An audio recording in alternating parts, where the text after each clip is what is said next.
Aggiornamento di calciomercato Inter con 5 notizie per fare un punto della situazione all'inizio di questa nuova settimana che si apre con la squadra, con l'Inter in Giappone per una tournée che secondo me ci darà un bel po' di indicazioni su quelle che sono le strategie che vedremo applicare sul mercato da qui alla chiusura dell'estate. Riceveremo secondo me diverse indicazioni soprattutto da due amichevoli, quelle contro l'Al-Nassr di Brozovic e contro il PSG di Milan Skriniar, che ovviamente seguiremo in diretta qui su Passione Inter. Allora voglio sottoporvi una serie di riflessioni che ho fatto e che stiamo facendo in queste ore. Prima però ben ritrovati e ben ritrovate amiche ed amici Passione Interisti in questo nuovo episodio di oggi. Vi chiedo subito di lasciare un bel mi piace e di iscrivervi al canale se non lo avete ancora fatto. Mi raccomando, iscrizione subito con il click sul tasto iscriviti, così non vi perdete neanche uno dei nostri approfondimenti, le nostre analisi e soprattutto le nostre live reaction. Seguiremo insieme le amichevoli a partire appunto dalle prossime due in Giappone.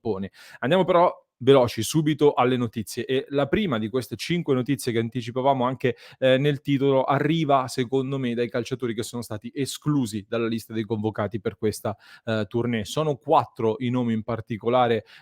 principali, diciamo tra quelli rimasti fuori, e sono rimasti fuori ovviamente per motivi di mercato, ovvero trattative ben avviate per la cessione. In particolare il portiere Radu sta per andare in prestito al Bournemouth in Inghilterra. L'Inter non incassa da questa partenza se non un risparmio sull'ingaggio, diciamo.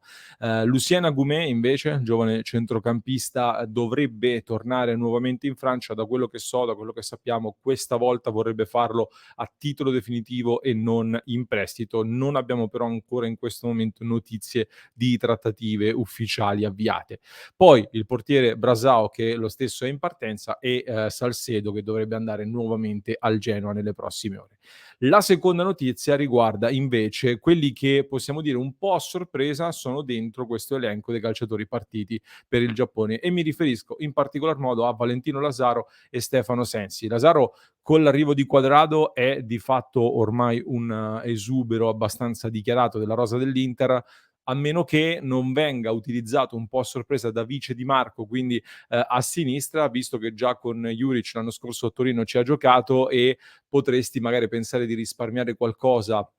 rispetto all'acquisto di un sostituto di Gosens, sempre che Gosens parta.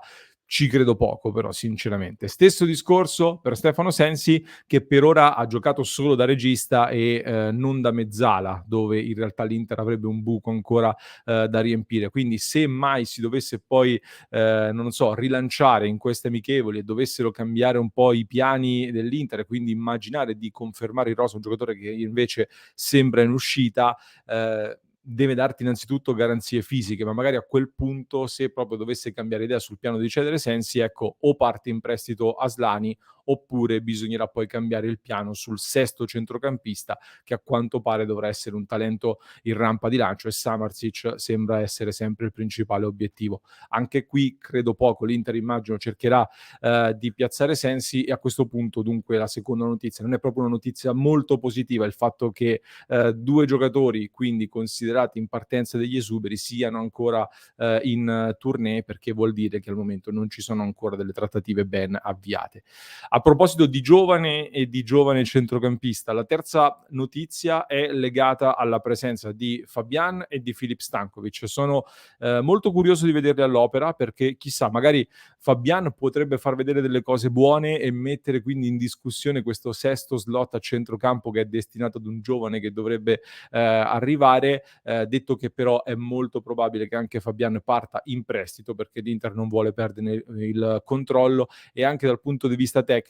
visto che ci sono già Barella e Frattesi, servono delle caratteristiche probabilmente differenti per completare il reparto. Filip Stankovic invece, portiere, se ne sta parlando molto bene da Piano Gentile per quello che sta facendo vedere in questi primi giorni di ritiro, e allora attenzione, perché è vero che dovrebbe andare in prestito anche lui, però all'Inter, lo ricordiamo, di portieri ne servono due, visto che al momento di fatto, di confermato, c'è solo Di Gennaro. Occhio, perché allora su Sommer intanto potrebbe sbloccarsi la trattativa. Il portiere svizzero ha saltato l'ultima amichevole col Bayern, ha saltato anche l'ultimo allenamento con la squadra, e salvo colpi di scena dovrebbe volare in Giappone proprio con il Bayern che sarà in tournée e si incrocerà a Tokyo anche con l'Inter negli stessi giorni. Però adesso sembra che il Bayern stia concretamente lavorando su 2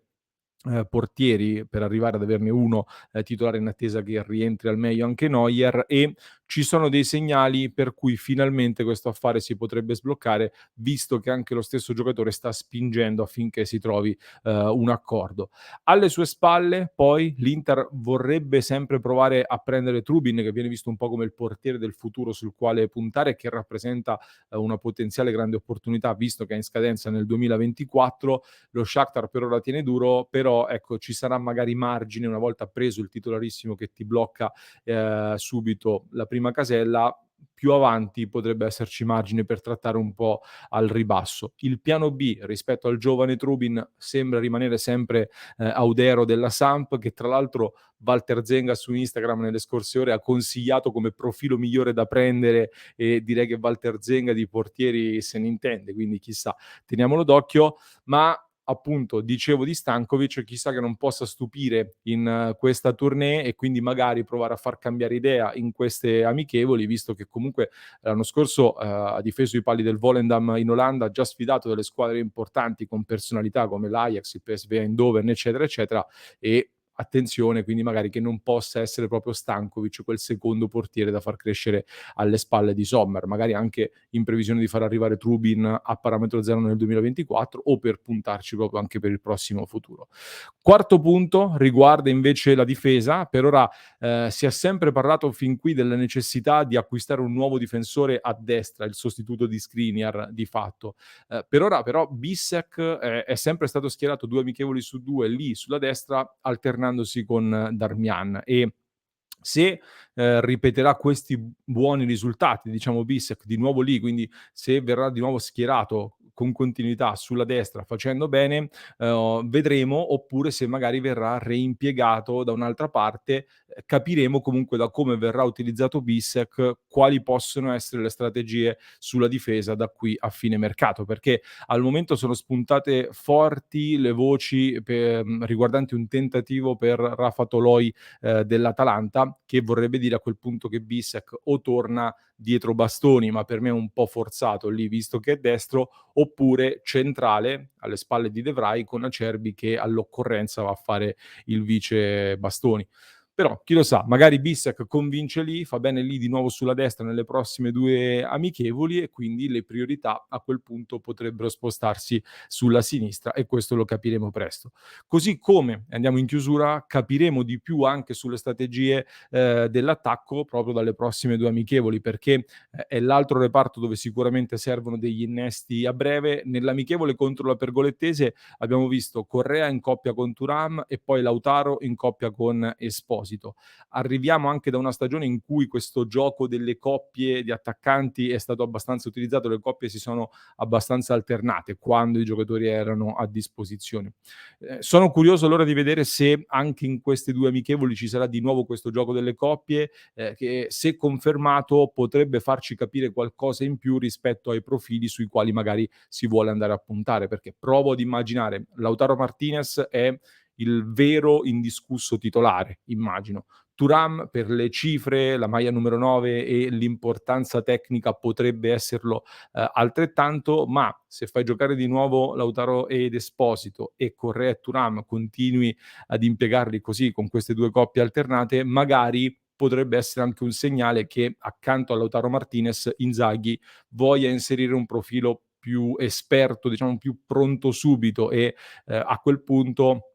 il nome probabilmente più logico dal punto di vista tecnico, mi verrebbe da dire, è Alvaro Morata dell'Atletico Madrid, che è tra i vari nomi che stanno girando, o in alternativa Taremi, che però sembra un po' in secondo piano. Altrimenti Thuram lanciato subito insieme a Lautaro può aprire a degli scenari differenti, come ad esempio con Balogan, che sembra il nome desiderato dalla dirigenza, e gli altri scenari alternativi poi a completamento in caso di partenza di Correa. Lo vedremo insieme, andremo ad analizzare queste prossime amichevoli, quindi lo faremo qui su Passione Inter sui nostri canali. Fatemi sapere che ne pensate voi di questi incastri possibili, che cosa vi aspettate. Vi lascio nel salutarvi anche un altro approfondimento da ascoltare per chi ci ascolta in podcast, trovate il link in descrizione, mentre per chi ci sta seguendo da YouTube vi basta cliccare qui.